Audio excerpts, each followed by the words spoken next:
What's up? What's up? What's up? I'm back again with another video. Um, Hope you guys have been doing well since the last video. I know I've been out for a little minute, maybe a week or so. Um, I'm actually re-recording this video due to some technical difficulties, as you would say.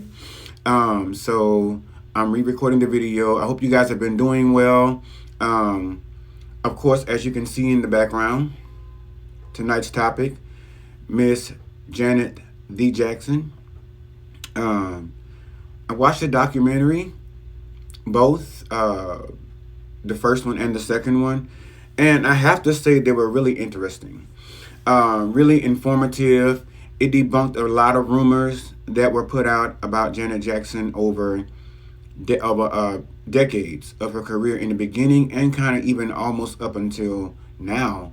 Um, if you know anything about Janet Jackson has always been a private girl. Like people say, people like Beyonce or all these other artists or movie stars, you know, well, they're very private. You don't find out anything unless, they want you to know. I mean, shit, they've been doing that for years. Like, looking at it, it almost feels like Janet Jackson invented, like, celebrity privacy. Like, she had the ups on, like, security. She knew motherfuckers who to go to.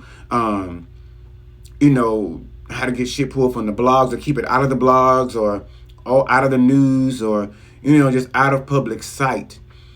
You've never really heard too many scandals about, well, take that back. You heard a lot of scandals about her, but a lot of shit, I would say, with her private life as to whether it's true or not, whether she did do it or didn't do it, whether it was her, was not, whether it was a baby, private, secret baby, all this other shit. But looking at the span of her career over like, what, 40 fucking years or more, she was like the youngest of 10. And everybody got all the play and everything, especially the Jackson 5, her brothers. People wanted her to, well, I would say her father wanted her to piggyback, so to speak, off of her brother's career. And Janet was like, okay, I'll do it because you said so. Because as you notice in several episodes, several takes, she would say her father was a man you did not say no to. And she knew that, her brothers knew that, and hell, apparently their mom, she knew it, But she wanted to flourish in her own way. She didn't want to be like some people would, like, fuck that, my people are famous, it's going to be easy for me to get on, it's going to be no problem. I can handle mine, I can ride off their back. Like a lot of celebrities have, siblings or so have tried to do before. Maybe made it, maybe not. Some in between. But anyway, she wanted to set her own path. After doing all these different shows, after being made to do different shit by her father, like television shows, singing with her brothers, opening for them, different shit like that. So what she really wanted to do was carve a niche for her own lane. And eventually she did that because her dad pretty much controlled everybody's career. Her brothers, if Joe said jump, they said how high. And they all admitted to that. Even Joe did. Joe said he kept everything in check. So he didn't fuck with Joe Jackson. He was not to be fucked with. When it comes to on stage, management, business-wise, singing, you think Ike was a motherfucker. He was. But in the end, he was just, Ike was up front, like out there motherfucker. He like probably slap a bitch, at the back hall orchestra or some shit. I don't even know if there's such thing, but he smacking bitches around right before the show. That's some bold shit. The bitch got to get out there and perform and whatnot. Why you gonna smack her around and give her a black eye and shit? She can't see which way she going, left and right. You can't, bitch can't, choreograph and sing too?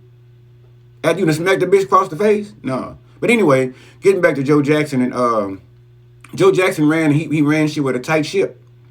Iron fist, as it would say. He ruled the group with an iron fist, both the Jackson 5 and Janet Jackson. So there was no mention of if he ever, physically,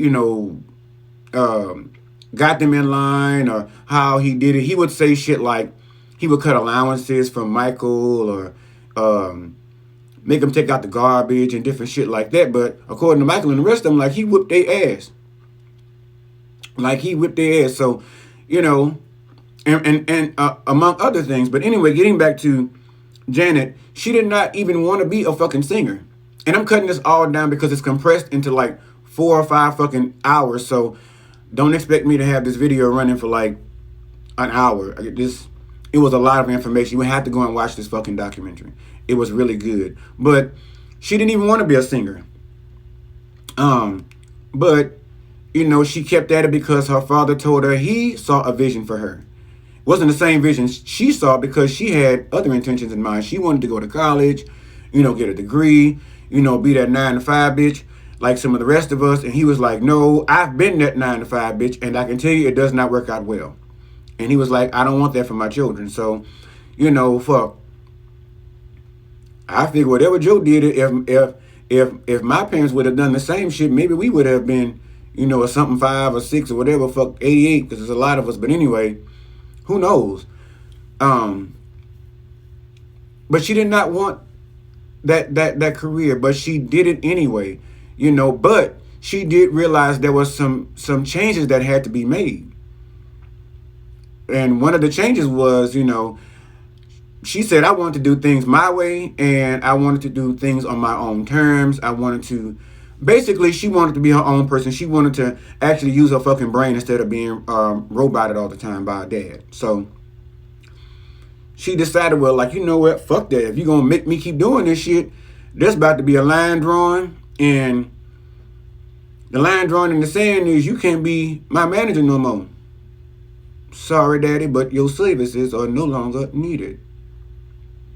So I think around 16, 17, maybe somewhere in that gap, maybe she you know, had that conversation with her father and, you know, released him from his duty. I want to say fired because that's such a bad word. She released him of his duty. In which she found someone else to take care of, you know, managerial things when it came to those topics and whatnot. But anyways, moving on, I didn't know that she had been married so many times. I mean, she's only been married. I think she's like on her 3rd marriage. But damn, I didn't know she was married to, who was it? James DeBarge and also Renee. I knew James DeBarge was actually a part of her life, you know, from the beginning of her career when I began to follow her years ago. But I never knew they got married. Now, that's where the secret baby came into play. And Janet was like, bitch, fuck y'all. That was all a lie. I went on birth control so I wouldn't be having the kids, so I can actually keep this body and make these coins on the side and be, you know, complete carving out my own lane, my own niche. And she was like, you know, fuck all that. So she didn't have no secret baby. She said, no, that was a lie. She said I think they named like 2 of her nieces as her children and saying that she had the baby and had her sister raise the baby. Her sister was like, that was funny to me. I ain't raised no fucking kids. She making more money than me. Why in the fuck would she have a baby? You know, being #1 pop star in those days. And shit, I gotta check the ranking now as to where she's at. But being #1 pop star in those days, why in the fuck would she have to have a baby and give it to her sister to raise? I mean, it does sound like some typical shit that would have gone on in that time, but we're talking about a grown-ass woman with millions of dollars at the time, you know, and probably even then had nothing to lose. Probably fucking Rhythm Nation or whatever would have had the same effect now as it did back then, you know, musically and bank-wise for her pocket, financially. So even if y'all would have said, yo, fuck her, you know, we don't do her no more, the companies would have said, you know, she had a baby, Brenda's got a baby, Jana's got a baby. We don't want to listen to her music no more. She's a bad influence on the young girls in that age and time. If that was the case, Janet could have sat down and just still would have been playing Rhythm Nation and her pockets would have been still getting fed. But I just never knew she was married that many times. And I didn't know that James DeBarge had such a fucking big drug addiction. Like, he was fucking himself up. Him and his brother. So I can only imagine what she was dealing with, and I do understand why the fuck she got up out of that, because like I said, any addiction can either make or break a person or make or break a relationship. Any addiction. It just depends on what it is, who it's with, and who's willing to tolerate and how much shit they're willing to tolerate from this addiction. And apparently she had reached her max with him and let him go. She had married him in secrecy, so she let him go in the public. Then Renee, I thought he was going, when I watched the documentary, like I said, I never even knew about him, so I thought, this is going to be the guy. I thought he wasn't on the fucking documentary, or they kept mentioning him in past tense because maybe he's going on to be with, maybe he's in the upper room. I don't know. But I've never checked that, so I need to check that information. So I'm not saying the man is gone. I don't know. I've never even checked yet. I have no clue even about this man until I watched this video, this documentary. But anyway, he was a pretty decent dude. I just couldn't get, though, why the fuck you would make these videos with this man running his hands down your wife's pants?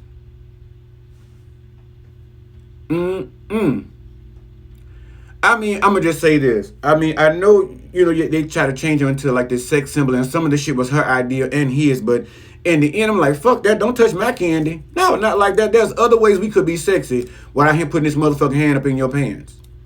Don't tamper with that pamper. No.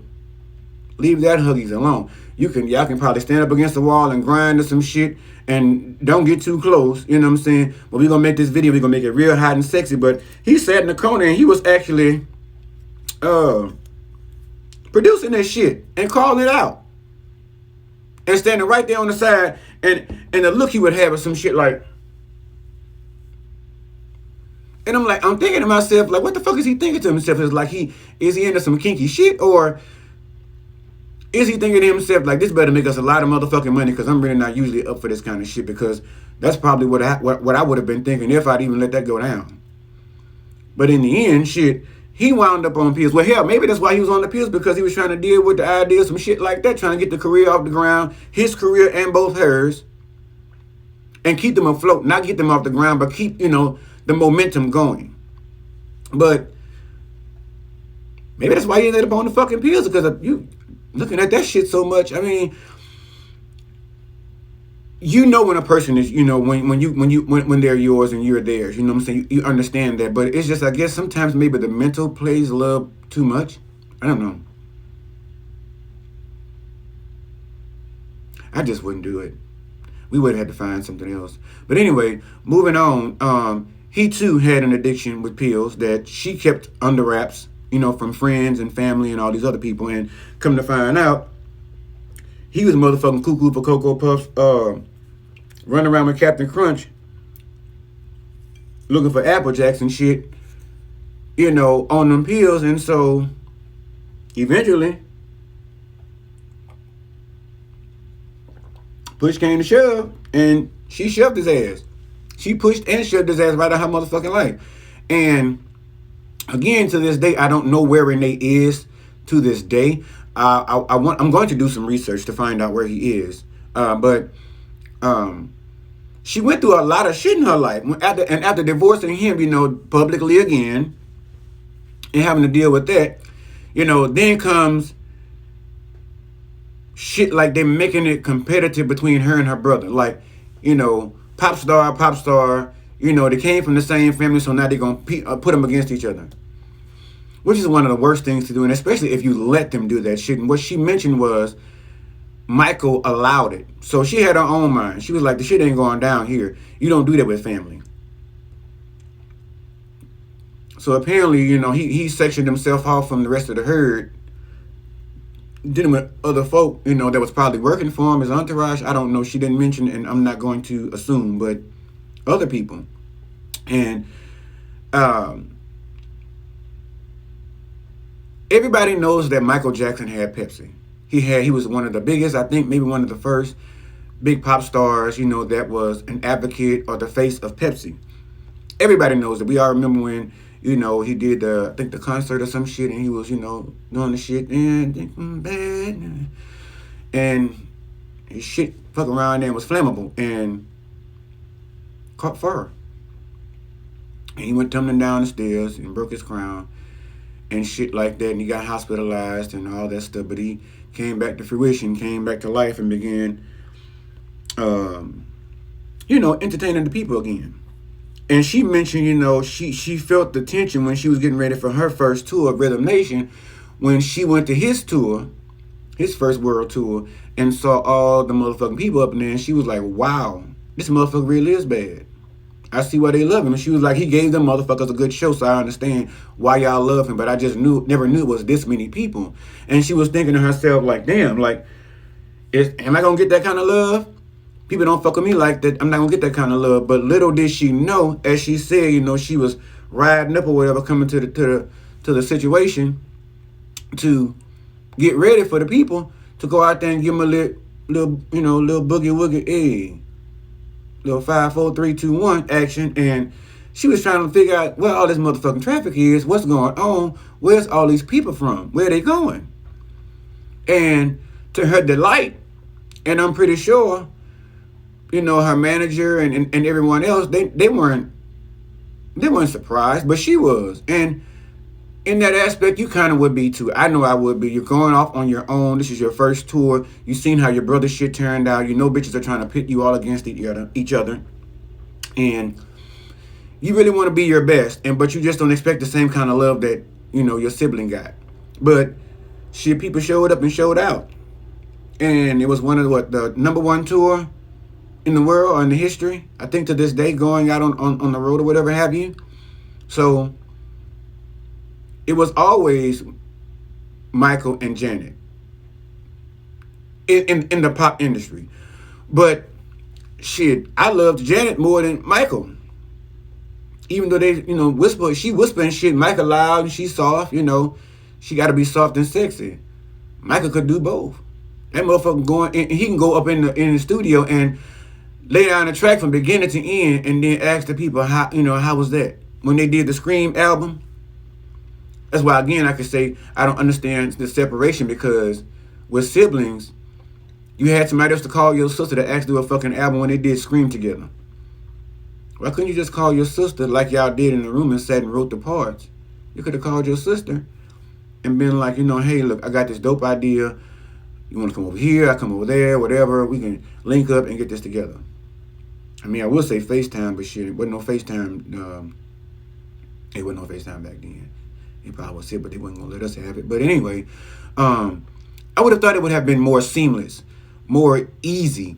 But Janet described the experience as being hard, rough. He was overworking himself, overworking her. He went fucking over the budget for the fucking video, like $7 million for one video. I mean, I know you are the Michael Jackson, but I'm like, goddamn, could have gave some of that money to the We Are the World album, or the We Are the World Foundation, or the AJ Red Foundation, even though it wasn't in existence then. But shit, we could have set aside a little something, made a bargain or something. But anyway, he was so difficult, and it even further mitigated what she was thinking about them pitting each other against each other when they were filming the video for Scream. They had them filming at different times, like one at night and one in the daytime. And I'm like, who the fuck does that? I can understand maybe 1 or 2 days that your schedule may have said, oh, I got to go do a show in LA, I won't be able to film with you tomorrow morning, but I'm going to have to film that night. And so we're going to get the, overdubs and all this shit done or whatever, video shot, whatever. My part will get done tonight. But it was everything she thought it was, with them being, having to face off in quiet. Because the motherfuckers that do shit like that, they'll do with you and your friends, you and your family, and you got to be careful and watch that shit. And like Janet said, you can't allow that to happen. Family does not let that happen, definitely. But anyway, moving on, like I said, the Pepsi deal, she fucked around. Now, I thought to myself, when I saw her in the interview and she began to talk about her being on the face of Coke and her having the meeting with Coca-Cola. And I'm thinking to myself, like, damn, where did I fall off in her career somewhere even back then where she was, Coca-Cola videos or the face of Coca-Cola, and I missed it.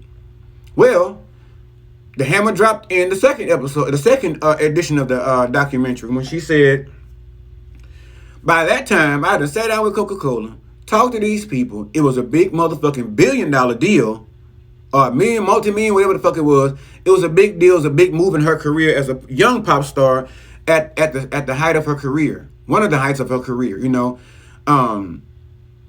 because she's just been up there. But anyway, and then she said, when I sat to the table and talked to the people or whatever about the deal, we got up and walked away. I was ready to come back and sign and shit, and all of a sudden the allegation came out about my brother with the fucking pedophilia. And now all of a sudden Coca-Cola is calling and saying, hello, yes, we can't use your services anymore, Miss Jackson, because of the fucking name.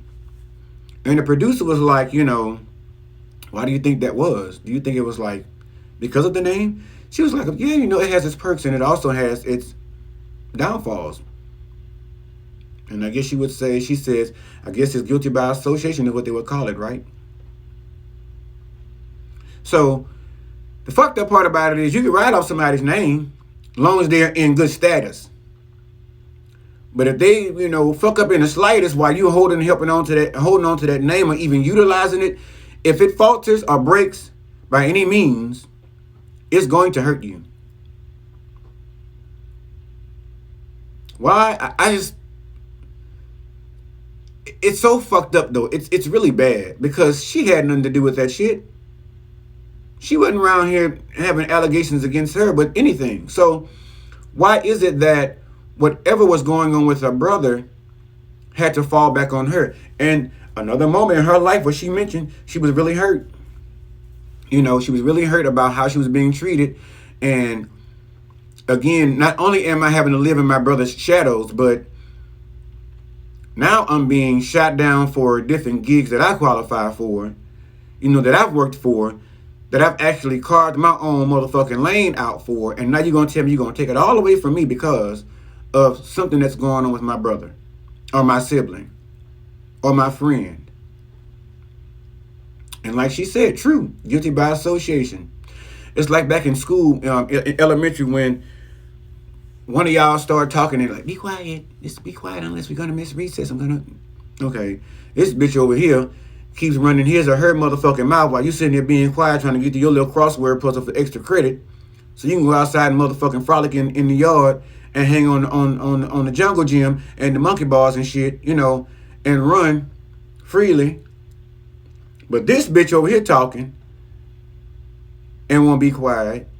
So now she gets mad and now the whole class is punished and missed recess because of one motherfucker. I never understood that theory. I hated that. But anyway, she took that backlash. She dealt with that.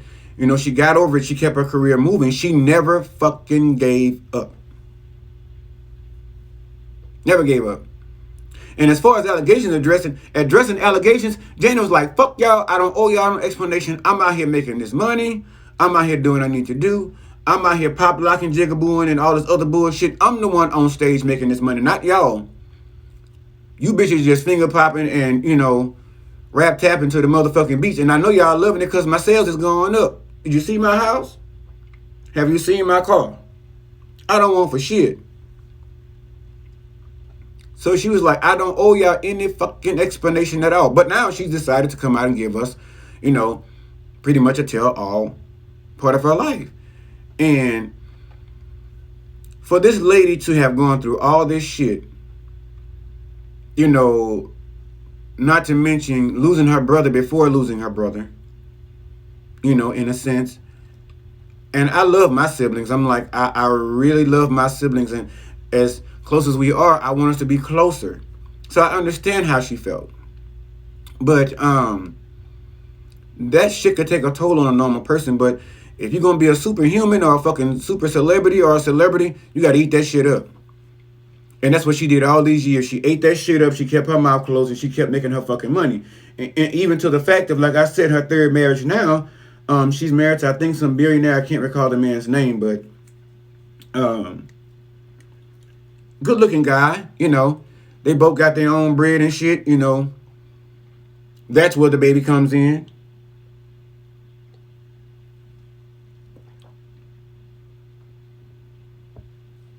Oh, and like I said, losing her brother. And then she losing her dad. But she went through all that to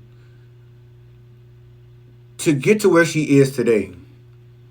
I mean, this woman fucking went out there at 50 years old and had a baby. Like, who the fuck does that? Like, I'm gonna go ahead and rock out my whole career in that 50. I'm gonna go ahead and show y'all and give y'all a baby real quick. Like, most of these girls nowadays, you know, coming around about 30, 32, performance-wise, I'm saying celebrities, 33, stuff like that. And some are kind of past that to where they're beyond and like, shit, hold on, career going so well, forgot. Need a kid. Probably need a man. Want to settle down. Get home life together. You know, they've been in where they've had everything. And the one thing they're missing is a child and a home. You know, a husband, a family. And that's one of the things that she was missing. And now that she's married this man, you know, I feel like it's made it all worthwhile. Hell, she's even said it made it all worthwhile. You know, she said out of everything in her motherfucking career, being a mother is the greatest job that she's ever had. And I'm thinking a lot of them probably feel that way because in the end, fuck, you run around here, you know, you got to tip like Tina and all them, Tina Turner, you know, all those other women back in the day, they were super celebrities in their time, but they were raising kids like really fucking early, whether they wanted to or not. Raising kids and having a fucking career traveling all over the fucking world and still raising children. Again, that's a power. A mother. A woman. So shout out to all the mothers out there. You all are superheroes. I know mine is. If you don't think your mama's a superhero, then you need to sit down and have a motherfucking a power out with your mommy because at the end, that's who's gonna be there. But anyway, so yeah, you know, she's again, like I stated before, she never did want to be a fucking singer. But in the second part of the video, towards the end, she said she did not want to do this. But I'm pretty sure the fucking pocketbook looking good. And she's realized that now, you know, she's worked for all these years. She's learned to love what she does. She's a great performer, you know. She apparently still a great dancer because like I said before, you had a baby at fucking 51 and went back on tour.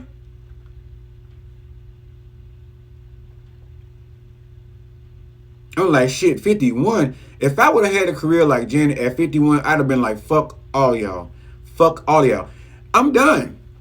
I made all this money. I got all this fame. I just be going around now singing the same shit I made, you know, before. Fuck singing new shit. Fuck making new shit. Y'all gonna y'all gonna listen to the same shit I've been jamming to. I'm gonna remix this shit every now and again. I'm gonna add I can't do it. A couple of fucking belly pops in there. Y'all know how she do that shit.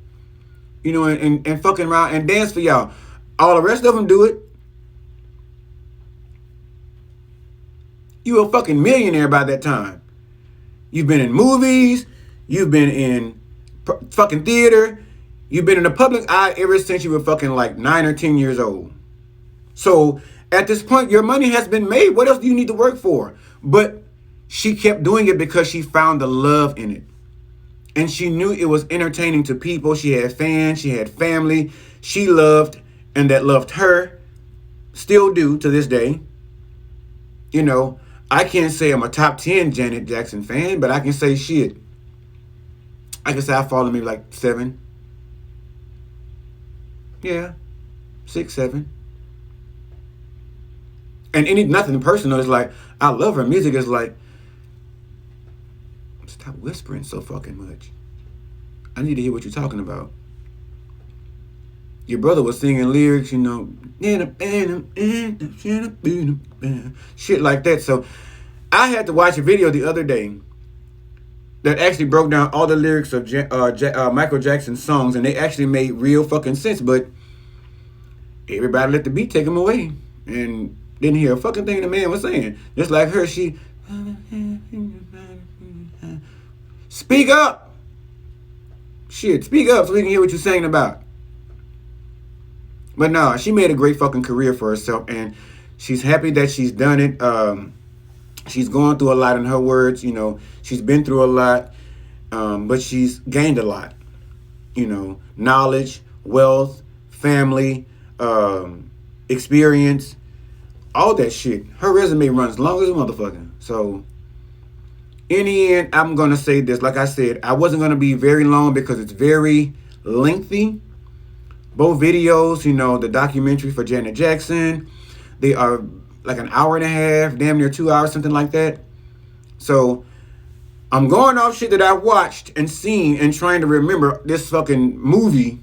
This 4 or 5 hour movie damn near that they put together for her.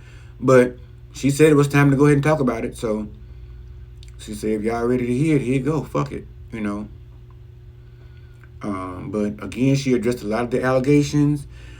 If Janet Jackson did not address anything you wanted to know about her in this 2-part series documentary, if you don't know pretty much all you need to know about Janet Jackson looking at this fucking documentary, then you're just a nosy bitch. I'm not blaming nobody for that. I'm not coming down on anybody, but that means you're just a nosy bitch. It's like, that means now you just want to know what she doing on the regular. Did this bitch eat an omelet this morning? Did she fight at 4 o'clock? You know, is she what time she take her shit? You know, that kind of shit. Is like, now you just being a stalker. That woman is in the public eye, and at the end of the day, everybody deserves privacy, and she wants that. And at this point, she has told you what the fuck she wants you to know. And that's probably, you know more about her than she know about you. I'm saying the same for me, so fuck it. She told y'all what she wants y'all to know, and you ain't getting no more. So with that being said, I'm satisfied. I'm satisfied, because like I say, she ain't spoke on none of that shit all these years. Hell, not even the nip slip. I forgot about that. Let me bring that up. The nip slip. She said she told that boy name Justin Timberlake don't say shit. She said she told him to keep it quiet, don't make no statement, and it's all coming at her. Don't fuck up his career. But I think he made a statement or something anyway. But y'all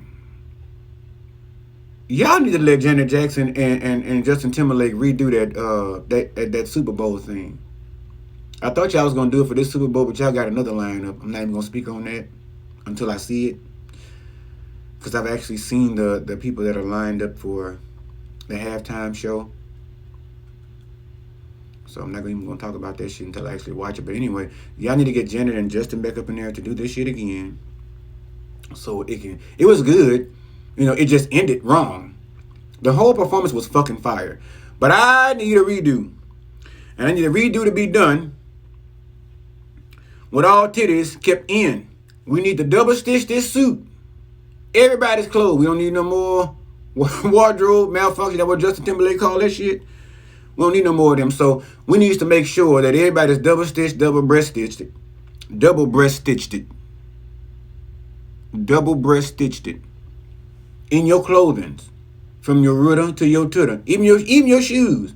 We don't need shit to come off. But we need a redo of this performance, because it was really, really good. And I know Janet still got it. Sure, Justin does too. We've seen it. But I know Janet still got it in her. So I want to see a remake of that shit. So NFL peoples, let that be a surprise for us for the Super Bowl this year. Yes? Amen? All right. Anyway, like I said, that is pretty much all I have for this video on Miss Janet D. Jackson. If there is more you want to know about her, if you have not seen the documentary, go and watch it. Do yourself a favor. It aired on Lifetime. It is coming on again this weekend. Like I said before, I watched it. I did my video. I fucked it up. And so therefore, I had to re-record the video. So I'm running a little behind, because I do work a 9 to 5, you know. But hopefully, God's will. I will be back with more videos. I already got some shit planned. So, again, please like, subscribe. Please share with someone, a friend, a family member, a foe, whomever. So tell me how you felt. also about Janet Jackson documentary. If you've seen it, tell me how you felt. Drop down there in the comments and tell me what you thought about it. You know, I liked it. So anyway, that is all I have again for this video. Love, peace, chicken grease to you guys. Take care, be safe, stay away from the fucking vid because it's still out here. All right, that is it. Peace.